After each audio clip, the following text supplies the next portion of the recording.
And the thing is, this visualization, as you can see, I mean, this timeline, or let's say learning path, is really important because it shows where you are and how you need to move forward.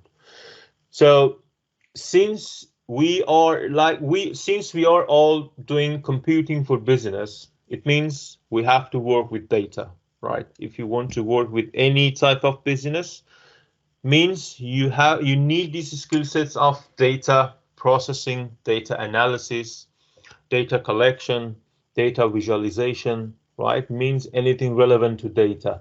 Since we have this title, I'm going to name it Big Data Engineer. So also you can like even ignore big means data engineer, learning path. So I mean, let's say you guys at level 6, you are somehow within, something like here, Python, a few of you know about Linux, or maybe you know about R. And also we have SQL Server here. Oracle means databases, and also SQL Server we have here like databases. And the most left topics would be new, I guess, for you. So the thing is, when we learn to process data, uh, the data we have been work was the batch data, means we had small size data like this coronavirus data set, or the Titanic data set we practice, within our tutorials. These are really day-to-day data set, and many companies, facing with, data analysis over those data. So fantastic. We could gain well enough knowledge, skill sets, to how to analyze those data. So, but this is not the end of the technology, right? This is exactly the beginning of the technology. This is exactly the beginning of your effort. So more effort you put on, these practices, you will make more money, right? More money will be there. And I want to show you that how can be possible. So when we do like undergraduate study, we are somehow here, right? Because we know about some, let's say, software packages. We know about databases, SQL, like having Python like this module. Linux would be somehow like your own self-study, your own self-practice.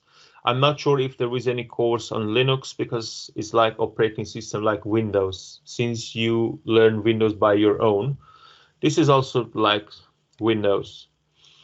And or I'm not really a fan of R because there are still advanced software, let's say advanced tools and techniques that you can take into consideration, like Python, right? So afterwards, we have to learn about new type of data. So please have it on your mind, new type of data. So, I mean, the emerging technologies means you have to work with new type of data, like on a structured data.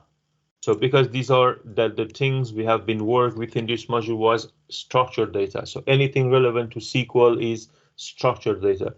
But also we need to work with unstructured data like log files.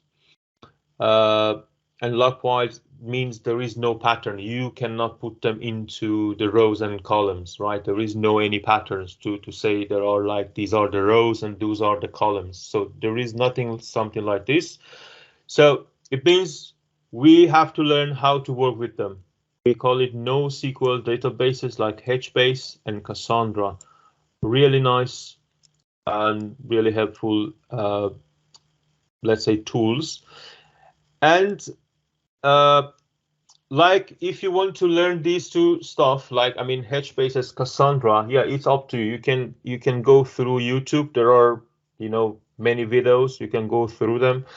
If you think it's better to go through a new, let's say, a new degree like MSc, yeah, feel free to find out any program relevant, you know, to these topics. Or no, if you think no, it's better to jump in, you know, jump in industry, find a job, secure a job, and then have self-study on these topics.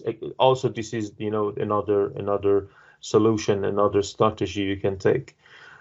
So, and as you can see, there are like some milestones. Let's say there are like 5 milestones. Sorry, 6 milestones. So let's say we have been already have done this one, and the rest. I mean, from here, these are not mandatory. It's up to you that which part you want to get, you know, those expertise, those skill sets.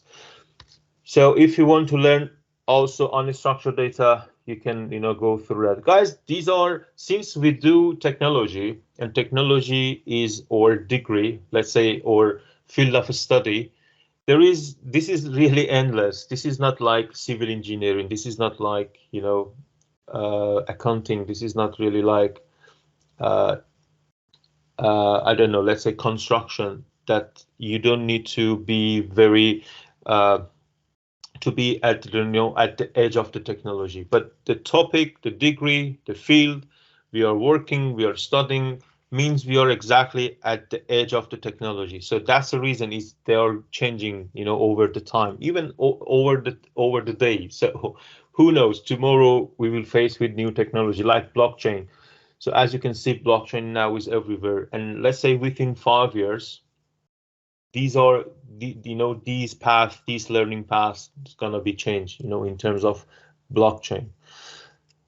So NoSQL, and then you need to have this skill set. Data warehousing means to how to collect data, because let's say in 10 years back, 20 years back, the only way to collect data was SQL, right? Or maybe the only way to collect data was Microsoft Access, you know, to collect, you know, small size of data. But nowadays, companies have, you know, social media, have, you know, LinkedIn, website, app, uh, you know, different sort of software applications they have.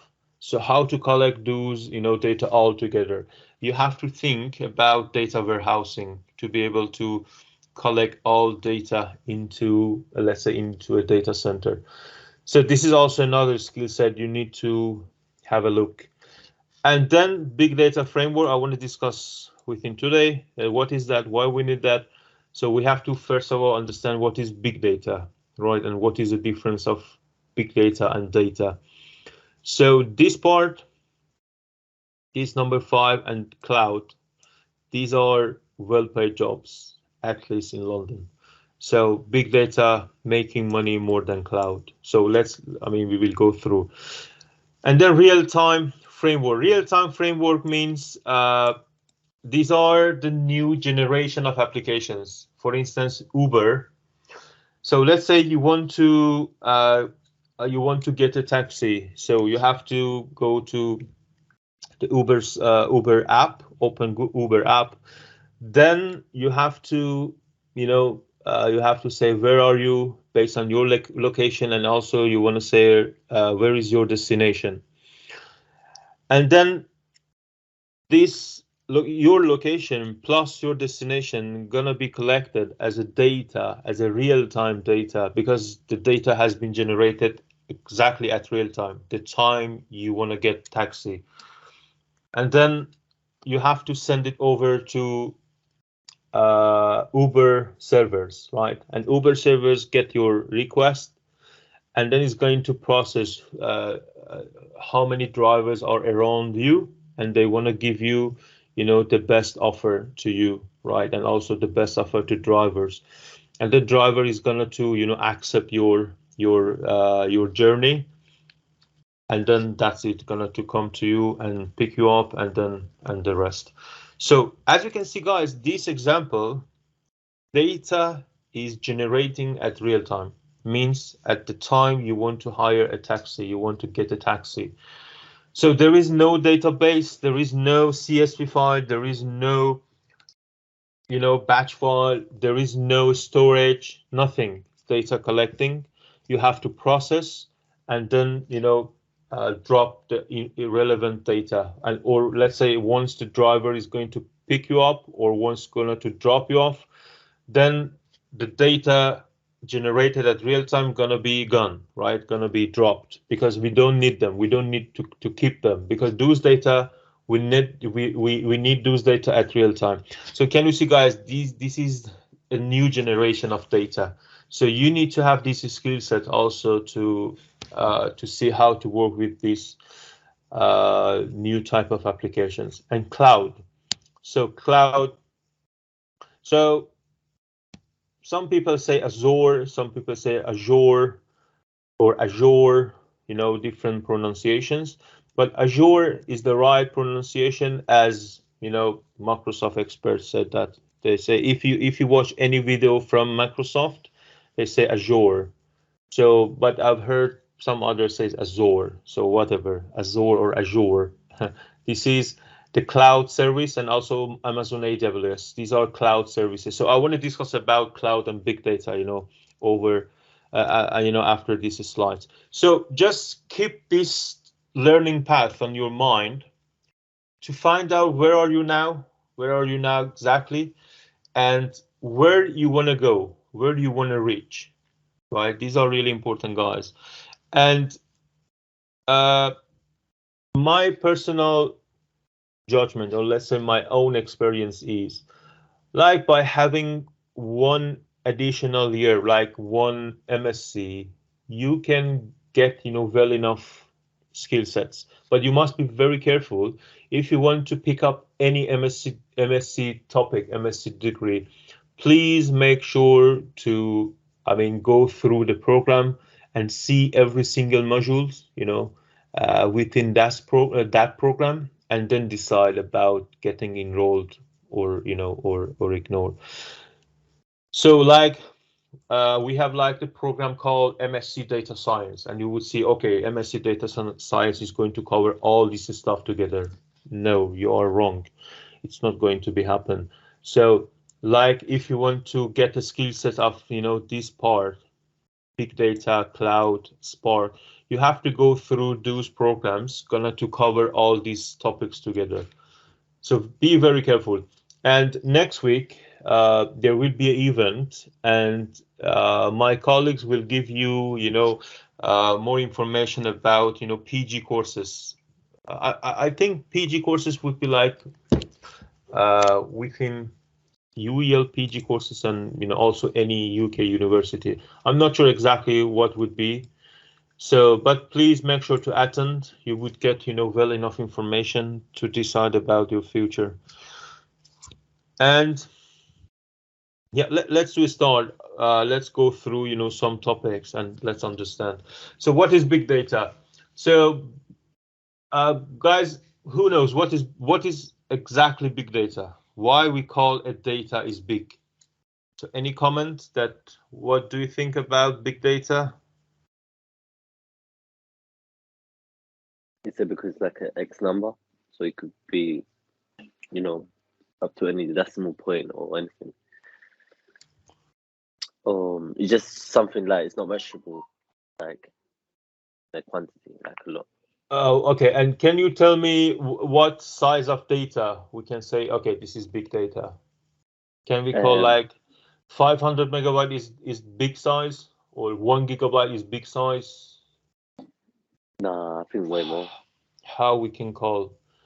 So any other comments? It was nice. Thanks for your comment. Cool, man. No, thank you. So big data are like health record are huge to manage traditionally, so they have to apply like data analytics to it. Okay, the first part was really nice. You said that the huge data that we cannot accommodate, or we cannot use traditional data applications, something like that, right?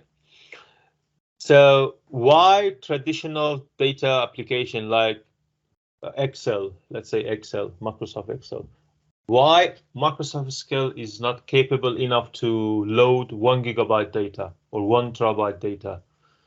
Why we need new technology? And this technology really make, you know, good money. So any comment? Yes. It's Yes. very, very hard to analyze in like Excel, and it's too much for Excel to contain it. So I think it has to be saved somewhere like in a repository database. It's good, but not really the answer of my question, because I want to see, you know, I want to give you this, you know, this comment that there are something that those are restricted. Because of those restrictions, Excel cannot open 1 terabyte data. So, or even let's say even like any file, let's say Notepad, even Notepad, anything that is going to be like 1 gigabyte, 1 terabyte, exabyte, you know, these sort of sizes, we cannot handle them. So the thing is, if you want to open, so I mean, Excel is the simple example to understand really what's going on. Let me turn off my video because I want to use this camera, sorry, this pen, no, where is that, this pen? Yeah, this pen is there. Okay, so the thing is, if you want to open, let me open my,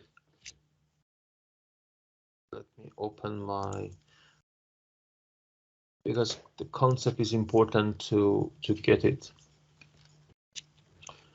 Whiteboard, why it's not coming up?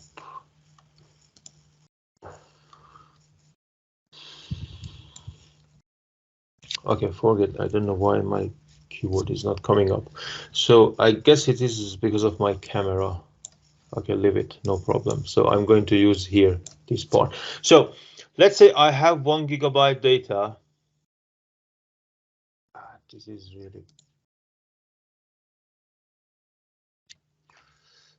right here. I have, let's say, 1 gigabyte data. So let's say this is an Excel file or CSV file. So if I have 1 gigabyte file, so for any size of data, if you want to open Excel, so any software takes 2 resources, CPU, right, and memory. So why we have to take these 2 resources? Because when you open a file inside Excel, means you are working with memory because you want to open it, let's say, at real time. So means it's going to be open on memory. And let's say if you want to calculate the average for a specific column, so means you have to take CPU, you know, for calculation. So the thing is, CPU and memory, they are not capable enough to work with huge size data like 1 gigabyte. Memory is not, you know, memory cannot accommodate 1 gigabyte data into, you know, into the memory. Why it's not possible? Because when you ask, let's say in Excel, once you want to calculate the average for a column, it's going to collect every single value from each record. Maybe for 1 gigabyte, it would be like more than 20 million records. So guys, it's really impossible to collect all 20 million records right into the memory and ask CPU, please calculate, you know, the average for 20 million records. So they can't do that. So here, that's the reason we call it, you know, big data, means the size is huge, and traditional data processing, you know, like Excel, like Word, like MATLAB, like, you know, any like Tableau, like, you know, Power BI, anything. They cannot accommodate and they cannot handle huge size of data. So the problem is not Tableau. The problem is not Excel. The problem is these 2 resources, CPU and memory. So few people says, okay, let's go to the market and buy, the powerful CPU and memory. So even if you buy the most powerful CPU and memory, so there is still a problem. The problem is the money you pay. So if the having the strongest, the most powerful resources, you have to pay a lot, for CPU and memory. So it doesn't make sense, to work with really simple Excel file like 1 GB, 10 GB, go to the market and pay like 50k pounds, to buy resources to be, to be able to open Excel file. It doesn't make sense. So even for terabyte data, petabyte data, these sort of new size of data that is here, it's really impossible to do so. Means having scale, let's say scale out or scale in solutions, scale in or scale out solutions. Scale in means buy additional resources like adding more memory slots and CPU, and scale out means buy more workstations. So doesn't make sense, right? We need the technology to be free, open source, and available for any person with any background. Like anyone, let's say if anyone would like to work with the huge size data from engineering, should do that. From computing, should do that. From accountant, should do that. From agriculture, from architecture, from anywhere, they just need to work with that technology. So there are two technologies, Hadoop and Spark, and you can keep these two keywords on your mind, that these are the base technologies for big data. And also I do cover these two technologies within my MSc Big Data Technologies in UEL. And yeah, and also you can look it up, through other universities, and please make sure that they do cover these two topics, because I've seen that several universities, they have a title MSc Big Data Analytics, right? And you blindly go through the registration enrollment, because of the name of the university, or maybe because of the location of university, maybe because of the recommendation of your friends or family.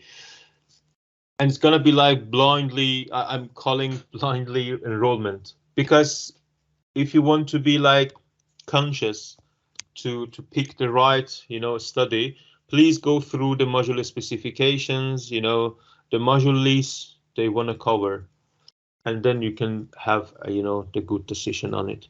So to how to handle this size of data, terabyte data, petabyte, exabyte. So can you see the guys, these are really huge data. So we usually work with these typical data like bit, byte, kilobyte, and megabyte. And usually gigabyte, terabyte, petabyte, these size of data, they need, additional, let's say, additional consideration, having, new technologies to handle these huge size of data. And another problem would be about velocity in data. So guys, let's say every 60 seconds, we have more than 98k tweets. We have like 11 million instant messages. We have more than 700,000 Google search. We have like more than, can you see that, guys? These huge numbers. So let's say how Google is going to manage, the billions of customers around the world. So let's say now if I open this, this Google Chrome, and if I want to go to Google, Google, right? So if here, so let's say at this time, I'm connecting into the Google search. So at this time, there are millions of people doing the same job as I'm doing now. So if here I'm typing, let's say, I don't know, let's say MSc courses, whatever, MSc courses, UK. So if I enter, so can you see, guys, less than a second, it's a 0.5 seconds, we have all the result, right? So how is that possible, guys? How Google is going to manage millions of requests from customers around the world? How is that possible? They use big data technologies to handle real-time requests, real-time calculations. So this is also, new technologies that the most companies take them into consideration. Or let's say there is the company called not this one, not this one.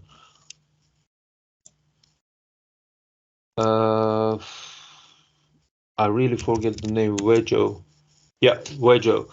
So Wejo is British connected vehicle data startup, right? It is based on Manchester. And what they do, if we go through this website, so what they want to do, they want to have, smart mobility. So the active vehicle, 11 million vehicle. So they have contract with most, car and vehicle manufacturers, and they have set up their own sensors right into the vehicles for let's say for safety, for road safety, for traffic control, right, and so on. So let's imagine how this company is going to collect, signals, real-time signals, real-time data out of 11 million vehicle. How is that possible, guys? Means we have to learn new technology to understand how to deal with these sort of data, these sort of new data. And yeah, these are the topic that, I do cover these topics, within my program, my own program, MSc Big Data. And yeah, you need, if you're interested in this area, yeah, you can look up for MSc Big Data anywhere. Like if you want to go ahead with other universities, whenever, please make sure to go through that. For instance, guys, I just want to help you, to how to find the right direction. Like MSc Big Data, if you say London, for instance, let's take Queen Mary, for instance, MSc Big Data. So please make sure to go through. I'm going to find what topic they're going to cover. Topic must be somewhere here. Yeah, what you will be studying. So as you can see, they said that statistical data modeling, data visualization, and prediction. So guys, we have been done these, topics within your undergraduate study, like statistical data modeling. We did it for this module, data visualization, we did it, and prediction with your last year module, SIN, we did it by Python. Machine learning, learning technique for cluster detection. So guys, if you can see these two areas, they are not fully big data. They're gonna be like for small data, for huge data, maybe because they didn't mention, you must be very careful. Big data processing techniques for massive of data, or domain specific techniques. If you feel it's not really convincing, it's not really, eye-catching, titles, it's better to discuss with them, talk with them, get familiar with their programs and so on. And then you can compare like different universities and then go through, the right decision. And also you can contact the program leader, right? Make sure to contact program leader. Like if you want to go through this, University Queen Mary, please, it's better if you have any question, please go through your own question, asking program leader. Somewhere should be, the contact of program leader, and then ask whatever you want, and then sort out the problem before paying a lot. So big data technologies, guys, there are lots of technologies. The base technologies are Hadoop and Spark, as I said. So Power BI, as you can see here, you say big data technologies, and Power BI and Tableau, they are here. So Power BI and Tableau, they are using Spark and Hadoop inside their own, backend system, right? And then you can work with big data. It means if you are working with Power BI, your data is huge data. In Power BI, you just need to simply activate Spark or Hadoop in background, right? In the backend, and then that's it. Then you can come back to the front end and then try to, visualize and, manage your data analysis. And it's gonna be same for Grafana and MongoDB as well. So these are guys, these are really nice and also well-paid jobs. I highly recommend you guys, please go through like Total Jobs, Indeed, uh, LinkedIn, whatever about portal website. Job portals. Go through them and simply look up for these keywords like Spark, like Hadoop, like Sandra, and just simply go through those jobs and scheme, or let's say run through job descriptions and also the salary. Then you can get well enough information. So IBM, uh, you know this is, let's say, quarter one or number one uh, business, let's say, company around the world, and the base is in USA. And they develop, they develop data solutions for any company, for any size of the company. So now they are investing, or they have been investing on big data analytics, and they are proposing solutions, to how to handle big data, right? The huge size of data. So for more information, guys, you can go through the links and get familiar, with this sort of, information they are given.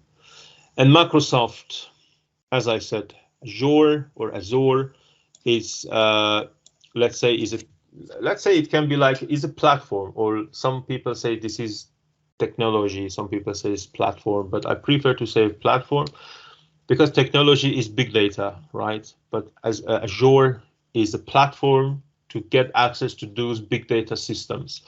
So Microsoft Azure also within or big data, MSc big data, MSc cloud computing, UEO, we do cover Azure. And also, you can go through this link and try to understand what is that, for what reason we need them. And they're also investing on big data. You can see how they invest on big data. And the future will be really, let's say, shiny, because if you get these sort of skill sets, you will get, well-paid jobs.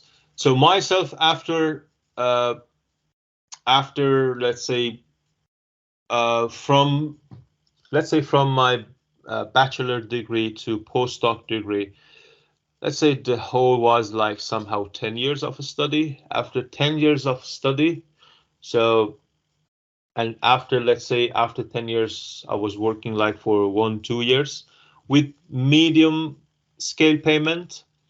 And then after 2-3 years, now I'm, working with the highest payment. So guys, these are, the sort of information I just want to give you, the motivation, inspiration to please go ahead. If you love data, if you would like to work on data analysis, or being as a data engineer, data developer, I mean, this is the future really. And I have many friends that they do the same, let's say, the same task, the same learning path.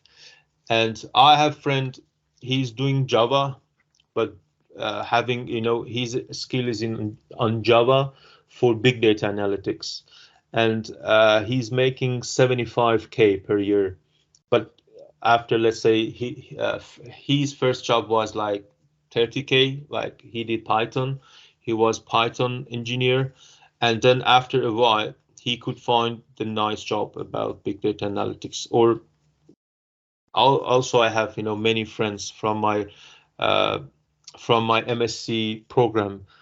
They did big data and cloud computing with us, and also we will have the workshop by end of April. I try my best to invite you guys there, because those guys want to cover that workshop end of April. They are my postgraduate student. They have been already graduated, let's say last year, and they got really nice job from London. I mean, in market. So in big data and cloud computing, and you can see how they went through this journey. They started with no clue of data, and after 2 years, studying MSc, they have really the right skill sets. And so big data or cloud computing, both of them, like big data engineer job contract, London, something like this, long outside, please about the rate of payment. I don't know why some of them are not mentioning the payment.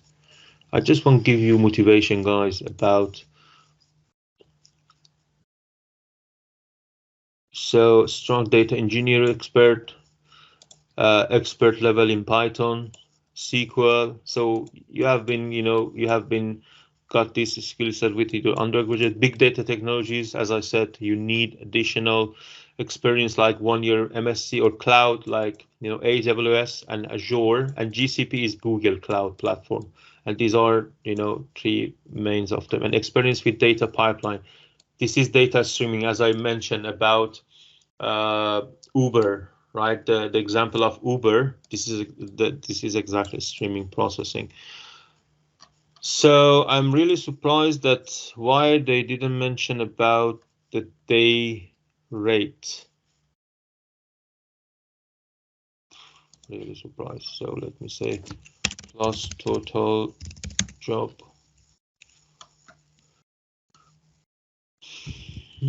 Total job. Like a big data engineer, remotely Hadoop, so 95K per year. AWS, so AWS also, we do cover AWS within our MSc program. AWS big data, this is per day, 500, 550. Guys, these sort of topics, big data, cloud computing, they are making huge money.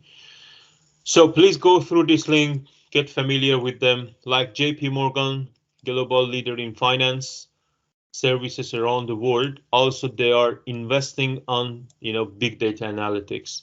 And if you want to read their story, please go through this link, and then get familiar what they do, what sort of technologies they are working. So cloud computing. So nowadays, we are facing with this cloud computing topic title. So something like let's say OneDrive. That's a service available from UEL. Microsoft OneDrive is example of cloud computing. Google Colab, this Jupyter Notebook editor that we are working is also the cloud computing service. The thing is, we need to understand why we need cloud computing. What is the main reason? So the main reason is this is a model. This is a networking model for having something like convenient on-demand network access to share a pool of configurable computing resources. So why we need that? Because you can simply buy this or let's say invest or register for these computing resources. simply without buying those resources. Like you can get membership from Amazon AWS or Google Cloud Platform or Microsoft Azure to get these resources easily just by paying the membership. And then in this case, you don't need to pay for for powerful machines. You just need to pay membership. Then you don't need to look after your networks. You don't need to have the admin for your network, for your servers, for your applications, services, and so on. You can get all these services, platforms, infrastructures, simply by getting membership of these cloud services, like from Amazon, from from Google, and whenever they provide this cloud computing. So so guys, what sort of cloud computing services you are using these days? I guess Microsoft OneDrive is the first one you are working with that. Is there anything else you are working with cloud computing platforms? Is there anyone working with Dropbox?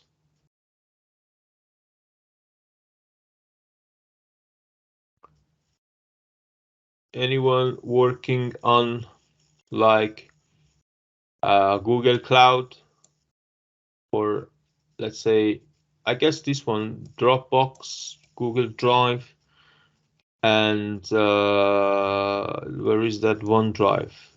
Yeah, these are, let's say, these are the most frequently used ones: Dropbox, Google Drive, and OneDrive. And there are many more cloud providers. So as you can see, cloud is just, let's say, the online, fully available, fully manageable, fully configurable computing resources that you can use them. And they are also, classifying into different categories like SaaS, like PaaS, and like IaaS. Software can be like this Google Colab. Platform as a service, it can be like for analysis platform, programming environment like MySQL, Java. So it means you don't need to install them on your own machine. You can get them, from any cloud providers. So infrastructures, these are like the virtual machines like AWS, Azure, OpenStack, Google Cloud. These are all infrastructure. It means you can move everything from your own local machine to the cloud, right? And then you can get access to do services from anywhere, anytime, anywhere, right? The only thing needs you have to pay your memberships. But some software as a service providers, like let's say Google Colab, right? These are free. You can use them for free. By the way, if you want to use platform and infrastructure, you have to pay. So different things on cloud. Many things, like to say these are like positive approach, positive sides, like cost effective, the flexible, business value. You don't need to waste time on infrastructure, because for infrastructure you need to hire at least 2-3 people, let's say, to get to manage your infrastructure for your, let's say, at least your computer networks. And also for security as well, you need someone with security background to get control of the security strategies on your services. And less risk means there is no you don't need to have investment on infrastructure if you are a big company. And the negative side is difficult to move from one provider to another. Means if you're working with Google, let's say Google Cloud, it's really impossible to move everything from Google provider to Dropbox provider. So there is no easy way. You have to collect all those files from Google Drive one by one and get them into another provider. So less control to fully manage data center. The reason is when you put your data into the cloud, it means you want to store your business data, personal data, confidential data into a data center that you have no control of that data center, right? So for instance, if you want to work with Dropbox, if you put your all your business stuff or personal stuff there, means you put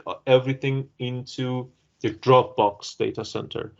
And in the worst case, pessimistic people say maybe they wanted to steal your data, or disrupt your business, right? These are like pessimistic approaches. By the way, for huge companies, they prefer to have their own cloud services, and they try to have their own data centers. And also how to set up data center also is really nice topic. So performance means you are sharing cloud with everybody else. It's true because cloud platforms gonna to have the shared. Sometimes they have the shared storage, or also when you go with the membership of the cloud provider, means there are many companies accessing to the same data center, and maybe it's gonna be really not secure way. I'm just talking about the pessimistic part, not optimistic part. So scaling volume and velocity is set by the cloud provider is true also. Means if you have huge data, or let's say if you want to collect data at real time and you are facing with really, huge data like the Vejo, I gave you the example of connected vehicles. If they want to have the highest bandwidth to transfer data, transfer signals, maybe they need to pay a lot to providers like Amazon, or Google Cloud Platform and so on to have this, this facility. But they prefer to set up their own, servers, infrastructures to have it. So this is like positive side and the negative side. By the way, we as a consumer, we work with usually with these three services. But in the business approach, if you want to, gain, well enough skill sets to how to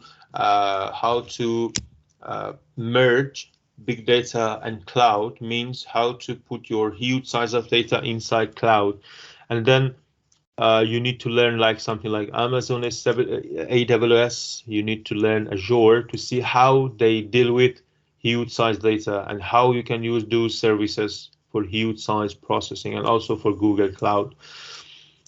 So for Google Cloud, the membership is so all these three are the paid memberships. But for Google Cloud, you can pay, I think it was like £1, something like this, or maybe less than £1. You can register with £1 and you can use all services freely for 3 months. So maybe it could be nice to go through that, to drill those services down in Google Cloud to see what sort of services they are providing. Guys, try to have these sort of, self-studying, really important. And the last topic I want to cover is blockchain. So who knows what is the main reason of this technology? Why we need something like blockchain? What is the main reason that nowadays we see there are lots of, projects working on blockchain like Cardano, like Polkadot, iOS, ICP, Bitcoins, Ethereum, Litecoin, there are many more blockchain technology, let's say contract or project. So who knows what is the main reason why we need blockchain?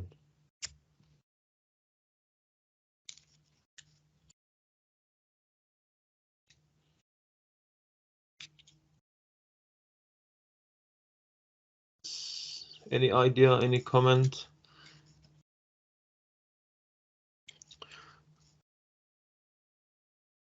Okay, let me make it simple here. I want to try again this whiteboard.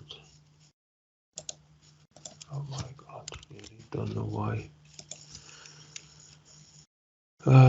Whiteboard, where are you? Whiteboard.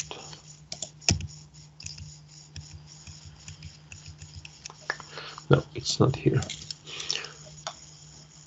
Let me see. Okay, let me put it here. Blockchain.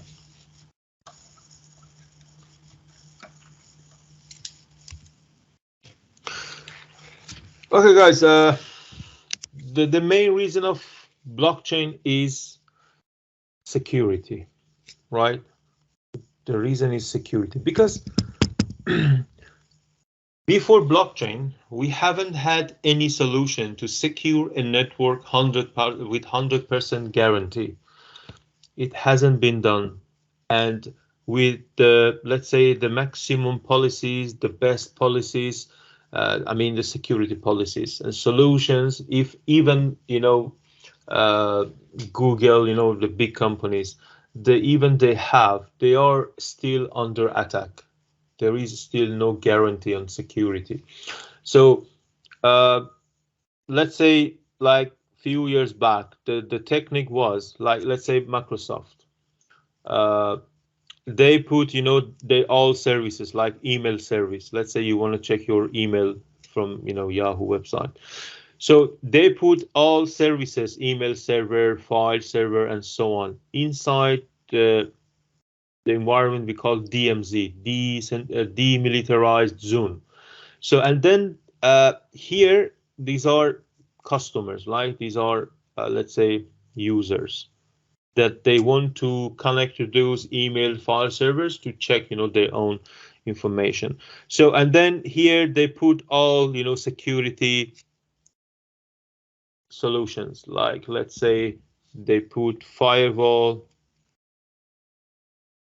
they put IDS, they put IPS, they put ACL. Guys, these are security approaches, security topics. I'm not going to drill them down because we just want to find out what is the problem, or let's say why the current and existing networks are not fully secured. So they set up all these, tools to secure their DMZ, let's say the collection of servers. But there are still, let's say the threat holes, the threats and vulnerabilities that still is not fully guaranteed. Every single of these tools, they are prone and susceptible to threats and vulnerabilities. Means there is still problem of security. So then to the next generation, they came with this approach to say, okay, please ignore having these, servers all together into one DMZ. Try to distribute them, right? We call it centralized approach. And then we came with decentralized approach. So in the decentralized approach, they said that for email server, let's to put this email server around the world. Who knows where they are? So also we as a user, we can act as a server in this concept. So, and then let's put them all together, in these servers. And sometimes we can take them on and off. And attacker cannot find out where they are exactly because they are, let's say they have been distributed across the internet. And then they said that if a user, for instance, user is here, is going to check his or her email server, his email or her emails. It says, okay, firstly, get access to the first server, and this server is going to say to how to find the second part of the emails. Maybe it says the second part of emails is here, the third part of emails is here, and done. Then get back to the user. And then once this user is gonna to get access to these, to this information again, then it's gonna be changed. Maybe the second, for the second time, it's gonna be like go through this server and then go through this server, and then get back to the user. And the thing here in decentralized environment, every single data has been hashed, has been encrypted. Means if an attacker find out where is this server, they cannot read data, right? They cannot get access to data. This is really nice that our data is at least confidential. So, but this network is still under attack. Means attacker can take them off. Take them off, for instance, can take this off, and then attacker can put his or her server here. And then when the attacker put his or her server there as a fake server, right? And then it's going to serve the wrong information, the fake information to end user, right? And then it's going to be dangerous. Otherwise, like it's going to ask end user about, the username and password for, let's say, Google account, for bank, for anything. But the user cannot understand this is the fake server. And this decentralized network cannot understand which server is fake and which one is, the original one. That's the reason till now we have any guaranteed solution to say that the networking, internet, these are secure enough. That's the reason the topic came up with blockchain. The blockchain is the secure, fully secure and distributed network, and no one could, put it at attack. And this is completely secure.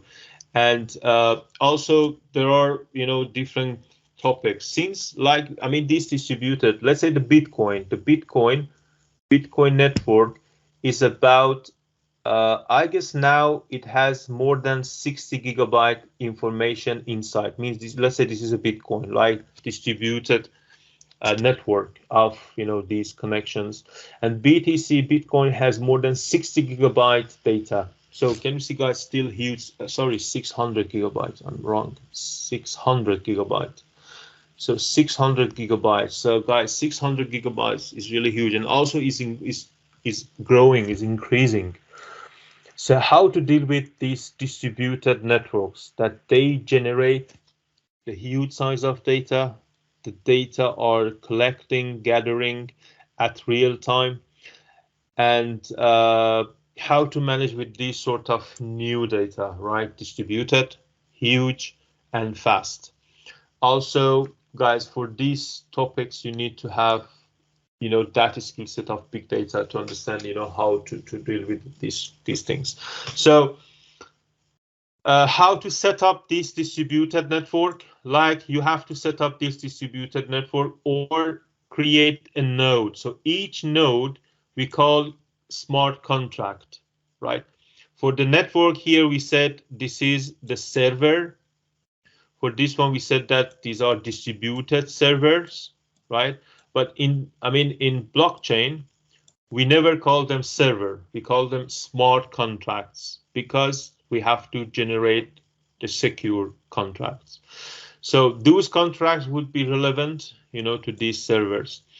And then you have to create, let's say, only one smart contract over there, or many smart contracts. To do so, you need this skill set to understand how these technologies work. For instance, how BTC work, how Bitcoin, Ethereum, Cardano, Polkadot, there are many more, Solana, and so on. And then also there is very interesting one, ICP. So let me take you into ICP. ICP is the future of networking. ICP, this one, ICP. So ICP is the future of network connection. It's going to create internet, right, to be fully distributed and secure using blockchain techniques and blockchain technology. So let's say by next 5 years, 10 years, you would see that ICP will be everywhere because of internet, right? Because of networking. So I'm predicting, my prediction is ICP will be a topic at every single school for student, for high school student or primary school student, to know how to design a smart contract, how to design website, how to design databases, how to design data analysis application. using smart contract. So guys, by 5 years, you will face with that. So to wrap up, we are facing with three new technologies: big data, cloud computing, and blockchains. So all these three topics are interconnected, means uh, you need to learn. So for instance, let's say you can learn cloud computing in depth, and then next to it you can learn big data, or you can learn, blockchain, or you can learn big data in depth, drill it down, and then learn cloud or blockchain, next to it. Guys, this is the long journey. This is not like just for few months, few weeks. As I said, because this is the nature of our field of study. Since you are doing computing, means you are at the edge of the technology. This is up to you that how you want to go ahead. You can be like you can restrict yourself at your age now, because the most of you are under 30. So you can restrict yourself, say, okay, it's enough. I mean, having like a job by 20K, 30K would be enough for me. I'm saying it's wrong because your age is really, challenging age. It's like you can learn, many stuff, and then you can have well-paid job